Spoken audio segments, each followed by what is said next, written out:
Welcome to This is the Gospel, an LDS Living podcast where we feature real stories from real people who are practicing and living their faith every day. I'm your host, KaRyn Lay. For this bonus episode, we have two stories from faithful men who are braving the wilderness of fatherhood. I think we can all agree that parenting and its accompanying highs and lows is not for the faint of heart. It takes real courage to jump into the woods and even more humility and skill to navigate that path through the forest filled with unknowns and so many detours. Can you tell that I'm planning a Father's Day camping trip this weekend? I'll cool it with the outdoor metaphors, but what I will not cool it with is my admiration for the men in our lives who take that role of fatherhood seriously and with an eye toward the Savior, just like today's storytellers. Our first story comes from John, whose attempt at an epic creation for his children is almost foiled by his own weakness. Here's John.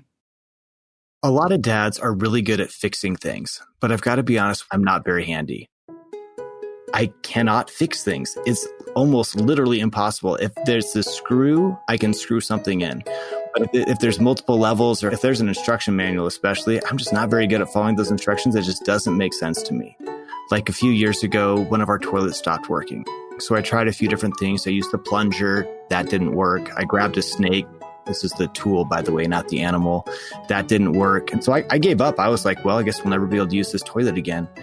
I came home from work a couple days later, and here's my wife. She's rocking the toilet back and forth. She picked it up. I didn't even know you could pick up a toilet. And she threw it on the ground, and out popped this little jewelry box that one of our kids had shoved into it. So the good news was the toilet was fixed, but the bad news was I didn't fix it. But, you can only call on your ministering brother so many times to come fix stuff for you before you start to feel like I should be doing this for myself. So a couple years ago, I decided it was time for me to build a swing set for my children. So I went to a manly store, Toys R Us, and bought a swing set kit. Brought it home and unwrapped it. And it turns out there were about 27 steps to building the swing set. And the first step took me 8 hours. It was so painful. I talked with someone recently and they said that their family for fun over the weekend bought and built a swing set. They put the whole kit together in 48 hours. That was not my experience. It took us 12 weeks, tons of help from my brothers-in-law. But finally, the magical day came when the swing set was completed. It was in May. Weather was nice. We were eating pizza on the lawn. The only downside was that one of my daughters came up to me and she said, "Dad, I love the swing set, but there's one problem. It just has 3 monkey bars." And I said, "Honey, you will love those 3 monkey bars. Cherish each one, because I promise you, I am never building another swing set." But other than that, it was great.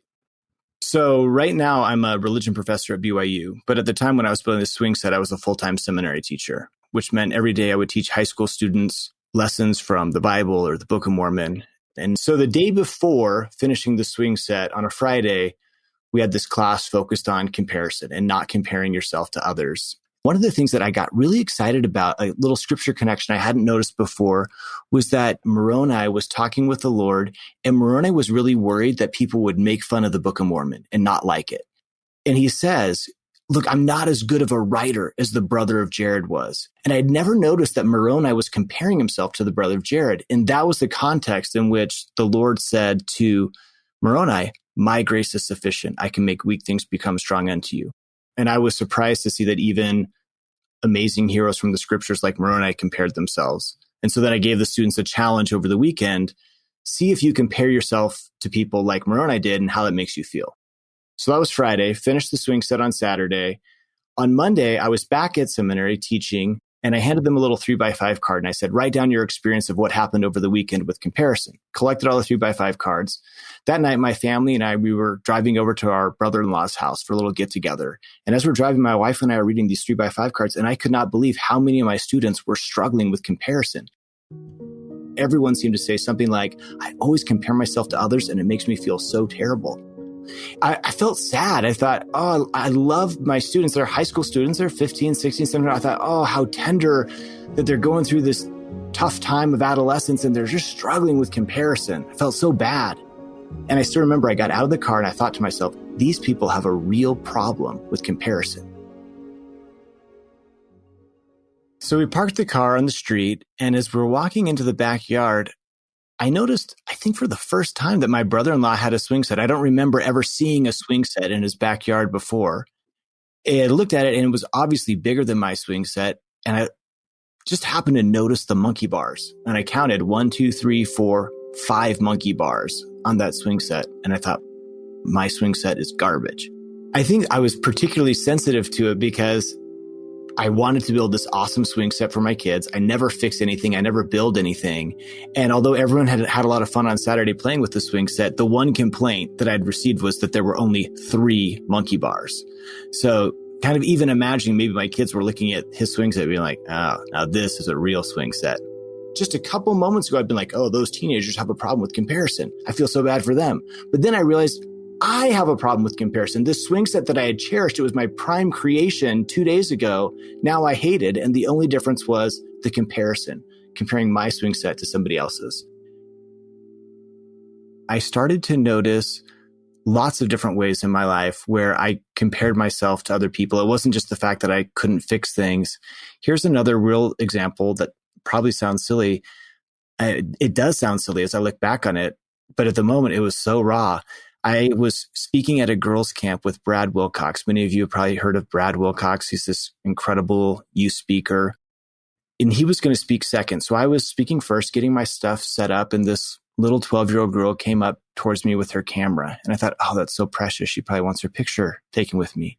And she looks at me with these big eyes and said, "Are you Brad Wilcox?"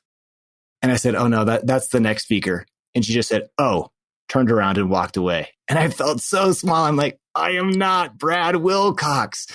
But again, I realized I can't be Brad Wilcox. I'm not Brad Wilcox, and I can't compare myself to Brad Wilcox. The day after seeing my brother-in-law swing set, when I went back to my seminary class and we talked a little bit more about comparison, it was more real for me. It wasn't a problem that they had or something that I had to help them fix. It was something that we all were struggling with and something that we could all be working on, hopefully finding ways to overcome the challenge. I love going back to this phrase from Jesus, though, when he says to Moroni, "My grace is sufficient," because Moroni, he was working on a really big, important project, and he felt like his efforts weren't enough. And I can relate to that sometimes.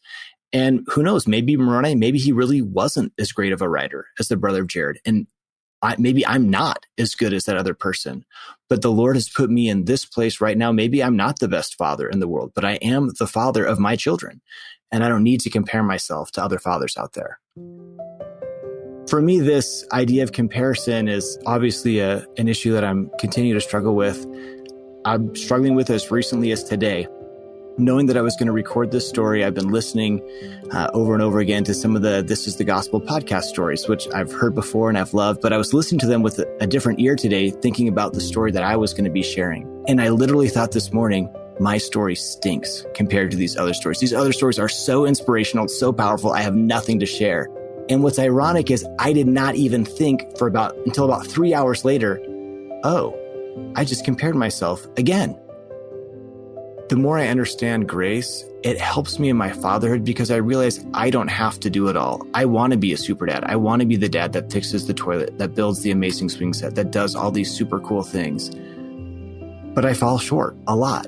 And understanding that the grace of Jesus Christ is there to strengthen me, to help me get through things that I couldn't do on my own, also helps me feel a little bit more patient and understanding with myself when I don't meet my own high expectations. I'm a perfectionist and I want things to be perfect, but I realize I don't have to make things perfect. That's the job of Jesus. I do the best that I can, and I don't have to worry about what others think. I don't have to look sideways. I can look up to heaven. He can take weak things and make them strong. His grace is enough, and the 3 monkey bars are enough. And that brings a lot of peace.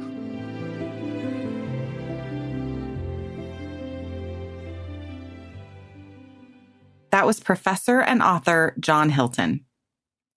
I love the connection that John noticed between his own peace and his efforts to stop comparing himself as a swing set builder and parent. The fact that Christ's grace is sufficient to cover everything from my deepest character flaw to my poor efforts to put together an IKEA bookshelf, that's a powerful truth that can change our lives and our relationships if we let it. And I'm so glad that John, with his unique talents, was able to illustrate that in his story. I think all of those years researching and writing about the ways we access peace through Jesus for his book, The Founder of Our Peace, have already been a huge blessing to so many and to me personally. Thanks, John. Our next storyteller, Donald, is a good friend of LDS Living. We featured his story in our podcast episode 23 called How We Move Forward, which I highly recommend. Even if you've listened to it before, it's worth going back and re-listening. And today he shares a story about what it takes emotionally, spiritually, and mentally to prepare yourself for first-time fatherhood. Here's Donald. My relationship to fatherhood it's been an up and down journey. I didn't have my dad in my home for a long period of time as a kid. Then my mom and dad separated.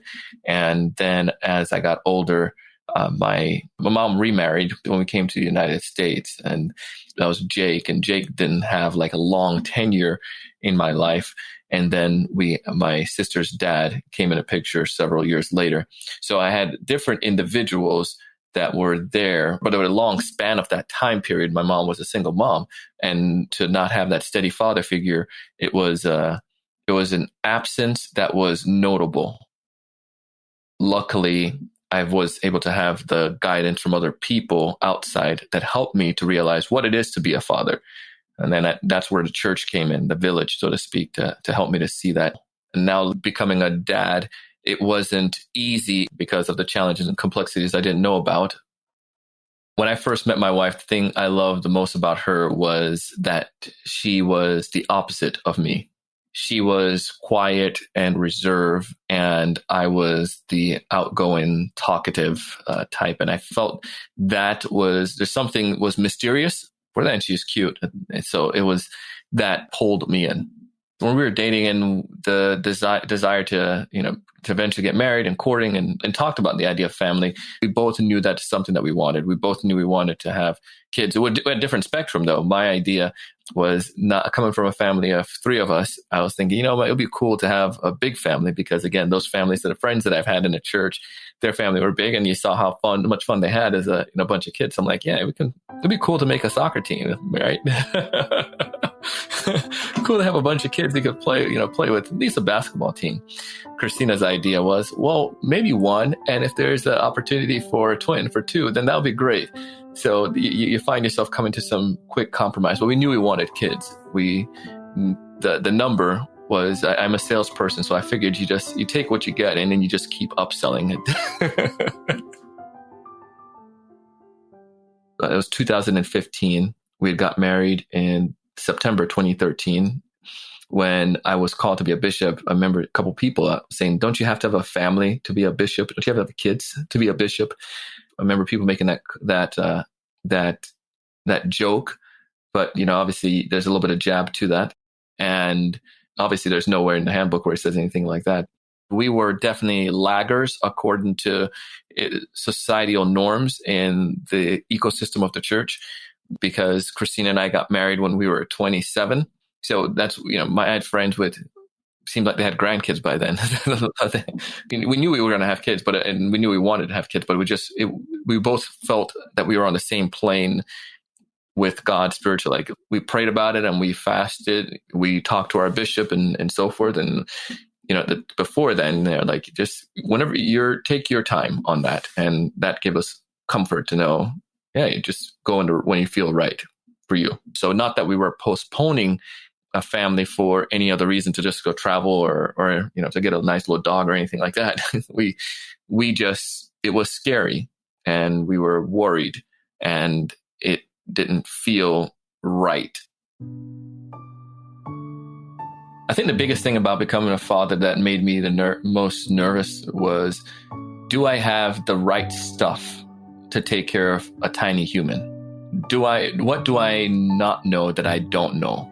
Am I going to be able to raise this individual in the right way that they're going to grow up to become a righteous priesthood holder, a righteous daughter of God? Or do I have what it takes to make that happen? I think that it was definitely like a fear, and also like the idea of taking care of somebody. I mean, the challenges with our family in the past, my mom in this situation was we were poor, and it was, am I going to be able to take care of a family? Am I going to be able to always have that? It nags you in the back of your head. What if that was to happen? You want the situation to be perfect. You want the scenarios to be, the planets align and Jupiter to be bright in the sky. But the problem is, I don't think it was ever, or it ever was going to be. And that's one of the things I've learned, that we're going to go down this path and we're going to try and we're going to mess up and we're going to keep learning and growing. But for me, being sometimes a little perfectionist, I wanted to make sure all was right beforehand, and that freaked me out. So let's fast forward now, and I think it was 2017 when we said, we want to have a family. We want to start doing that. And the thing that helped us to decide that it was the right time and to overcome the fears and the challenges, I think it was timing. For us, it just felt that it was right. It did not go as planned at all. So we tried our ignorance, thinking that you're going to have a baby right away when you have a desire to have a baby. But it wasn't. That was a huge upset, and it was a huge setback emotionally. I mean, and to be honest, I feel like there was some guilt in that, to say, did we wait too long? Now you're in your early 30s. You should have started right when you got married. And it's kind of like validating everything that people have said. You should have kids right away. You should have kids. And it's like, did we miss a window? Did we miss an opportunity? And there was guilt on both sides, right? Because Christina was feeling guilty. Like, is it because of me that we're not having kids? And spiritually, it was, well, I'm doing what you said, God. I am serving. Why do we have to face this struggle and this burden if we're doing what's right? If I'm serving and give enough time and so forth. I mean, I'm just trying to be real with you. Like, that's what it felt like but I knew that, just like with look at Abraham or Sariah and in all of those people that had children later on in their life, we had faith that we would have children, but in the moment, that's what that feeling was like. It was, why us? So we found out we were pregnant and then went to the doctor. That was the hard part. And I remember the ultrasound specialist tech leaving out the room, and she's saying she's going to get the doctor. And then you're like, okay, so what does that mean? Maybe there's some chance. Maybe there's a hope. There's something going to happen. And then eventually having that meeting with the doctor, and I knew when I saw Christina's face, she knew that it wasn't good. So then we met with the doctor and found out that it wasn't, and then we had to have surgery. And that was bad, hearing that news and leaving the day. But then the day when she had the surgery, to watch my wife go through that was horrible, because there was absolutely nothing that I could do. And it was her physically in pain, and then emotionally, and then spiritually in pain. And no matter what can you say? I mean, what can you say? I understand. No, I don't. I can't push a kid out of my body. I can't birth a kid. I don't understand what that feels like. But having as much empathy and love for your wife and trying to console her and take care of her in that situation, and physically taking care of her, still having to go and work and running an own business, that was the pinnacle of the worst part, right? I thought that was the pinnacle until round 2, when a year later, everything happened again, the same exact way. And that, if this was the depth of your lowest, then the second time around, it was even lower. I felt physically sick, because I remember going back to work that day and not telling no one, not telling team member, not telling my mom, didn't know anything. I think the only person that knew was her sister. And it was just like carrying that weight and that burden, and then feeling that I can't help her. And the guilt that she felt was saying that it's my fault. And it wasn't her fault. And I couldn't get that through. She was saying it was twice that happened. So it must be me and something I'm doing wrong. And trying to take that weight from her, that was hard. That was hard.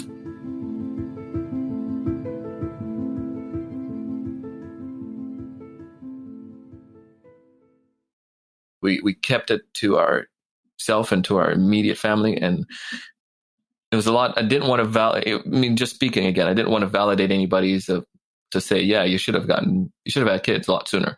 You should have tried a lot sooner. So, I mean, some of that was there. So it's like, I'm not going to talk to anybody about it. We're not going to do anything. I did talk to my stake president about it, in my one-on-ones with him because he wanted to know how you guys were doing, how we were doing. And he gave counsel and was very supportive and helpful in that, and very helpful and supportive to Christina. And that meant a lot to us as well. One of my best friends, he and his wife, it took them a while before they have a kid. It took them 10 years.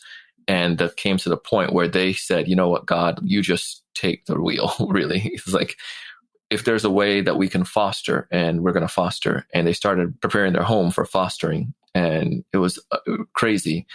All of a sudden, they got pregnant and they had a kid. And he was vocal, he was open to talk about it. So then now it gave me an opportunity to say I could talk about it to him. And he could then understand what I'm going through. You know what I mean? And I think that's the biggest thing with guys. We assume too much that he's my bro. He knows what I'm going through. As opposed to saying, I love you. I cannot imagine what that feels like. Do you want to talk about it? Like giving that window. And maybe sometimes people are not ready to talk about it yet, but at least they know I have somebody that I can go to. It gave me an outlet. It gave me an opportunity to know that I wasn't alone. It gave me an opportunity to know that it wasn't a punishment from God. You know, others felt the same or went through similar challenges as well. It opened up a whole different side to our relationship. That helped me to minister to Christina, my wife, better because I had hope, more hope. I mean, I had faith, but then now it was even more hope because my friend went through it. We have a hope of something to look forward to, that we could still have the same blessings like he did, he and his wife. So I wish that men in general could feel comfortable to go and talking to other men about the struggles and the difficulties that they're going through. So my wife posted on social media for, nobody knew why, but she was like, what's a talk, one of your favorite talks on, I think it was like on hope or to get through a tough time. And then one of our friends, he posted a talk by Elder Holland. Elder Holland's talk, Lord, I believe, I think that's what it is. And it's like, Lord, I believe, help down my unbelief. Maybe she can recite that talk verbatim now because she's listened to it over and over. And the idea in that was to come with some faith, come with hope, come with something, and I'll carry the rest. And that was very helpful. And then all of a sudden we had state conference and Elder Holland came to Florida and he came to our stake and we visited with Elder Holland just for like, it was probably about 2-3 minutes. We explained to him what was going on and, you know, how the talk was good and it helped us. But it's something about him. He just looked and he said, don't you worry. You guys will be fine. You guys will be fine. Things will be fine for you.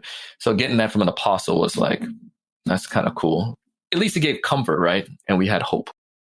So we said, let's put it back in the Lord's hand. Let's just wait and not worry.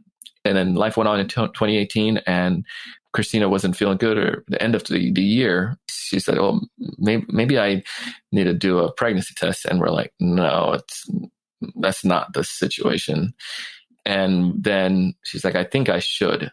She did. And we were pleasantly surprised, but also equally worried because we're like, the third time, if this is it, it's going to be a huge blow. And I remember we went to the doctor's office, and because we've had 2 miscarriages before, the doctor wanted us, instead of coming in later, come in early. So we went in at, I think it was 6 weeks, and there was like a little speck on the sonogram, just like this little thing, but there was something there. And then as we kept visiting, saw a little heartbeat and saw a little progress. We couldn't believe that there was something. We were excited, but we were very, very, very scared because before we saw stuff. So we didn't want to get the false hope that this was going to work. So we just took it with a grain of salt and just went one day at a time. I mean, at week 7, 8, 9, 10, 11, 12, it kept going. Every week we went back. There was movement and kept growing, and it was, things were looking right. And we weren't clearly out of the woods at all, but our doctor was very excited for us. And then we got the news that, yes, it's, we're having a little boy. We're having a little boy. And it was, that day was,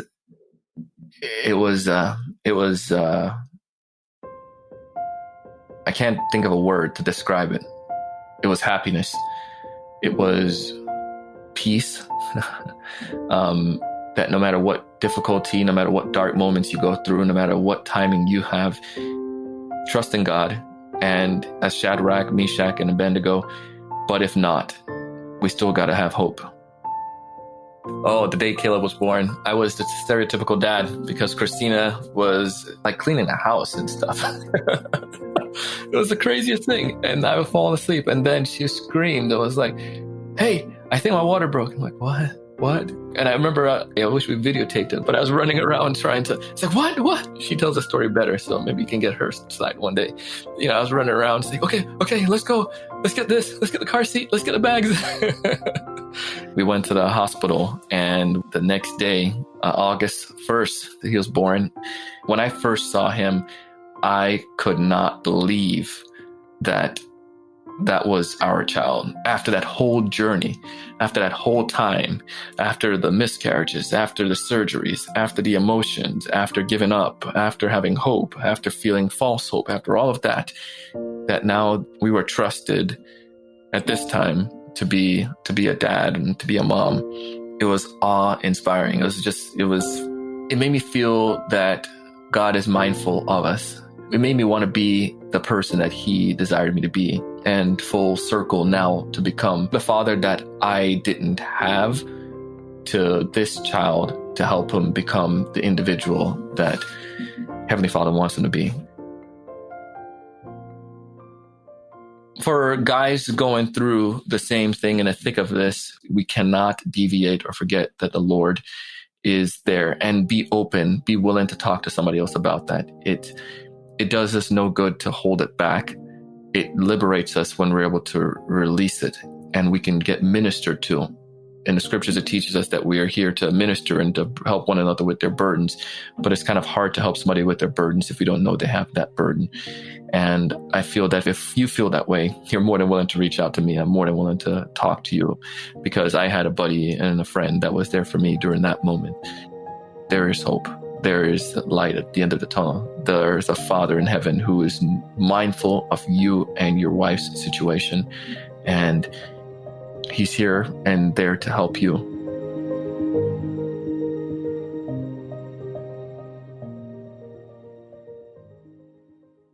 That was Donald Kelly. I laughed out loud when he said that as a salesman, his idea is to upsell his wife on the number of kids they have. I'm lucky enough to know his lovely and spirited wife, Christina, and I can only imagine the negotiations in the Kelly household. The thing I think I will really take from this story is that clarion call to make space for the people around me to really share what's going on in their lives by allowing others into my life. It's not always easy to do that. Vulnerability is absolutely a risky business. But I think the rewards of this kind of true ministry is worth the calculated risk. When he was talking about this, Donald mentioned our baptismal covenant to bear one another's burdens. And I think there's something really important for us to take note of as a community committed to discipleship. We strengthen the fathers, we strengthen the mothers, and in turn, we strengthen the children, the future body of Christ, when we allow for all people to share their authentic experiences so that we can minister in real time to our real needs. Lately, I've become weirdly obsessed with historical novels and books that force me to imagine myself in a different time with different social structures. I love the creative energy it takes to look through the lens of historical context and try to find myself in the places and the stories of the past. And maybe it's because we're living in this unprecedented time with this pandemic and unrest and all of these things. I hope someone will look back and read it and try to put themselves here before they judge me. Although it isn't a novel, I have been reading the book Fathers of the Prophets, which has biographical sketches of, you guessed it, fathers of the modern prophets of the Restoration. And I have found myself absolutely transported. What strikes me in my reading is the amount of variation in the fathers who parented prophets. Some fathers had no idea their child would be anything special, while others knew by some divine guidance. Some of the fathers were really physically present to their children, while others were called to faraway places for long periods of time.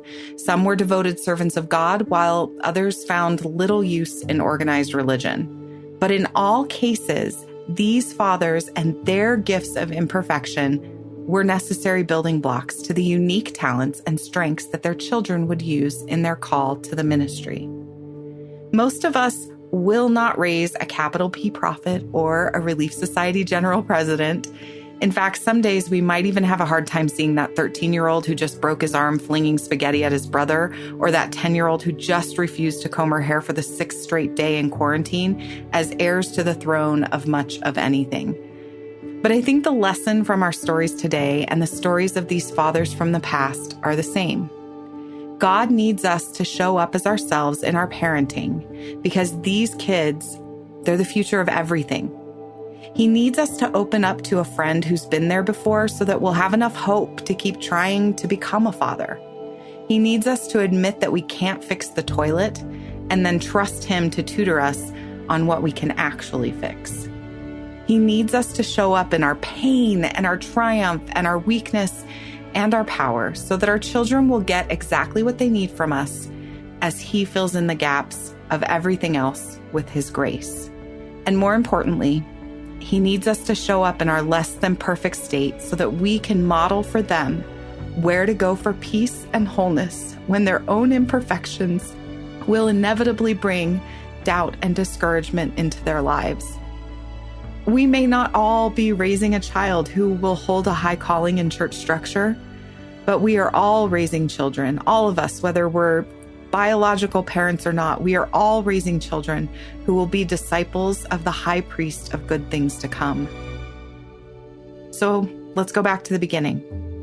Fatherhood and loving and caring for children is not for the faint of heart. But that's the good news. Because with humility, trust in God, and a brave willingness to let others help us bear our burdens, our hearts, however weak, will not fail us. That's the promise.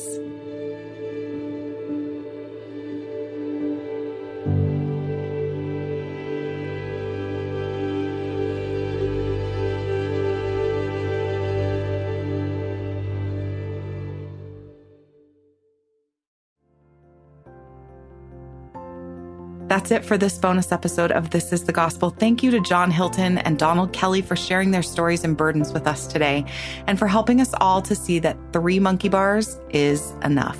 We'll have pictures of Donald's sweet baby Caleb and John's swing set masterpiece, as well as a link to John's book, The Founder of Our Peace, in our show notes at ldsliving.com/thisisthegospel.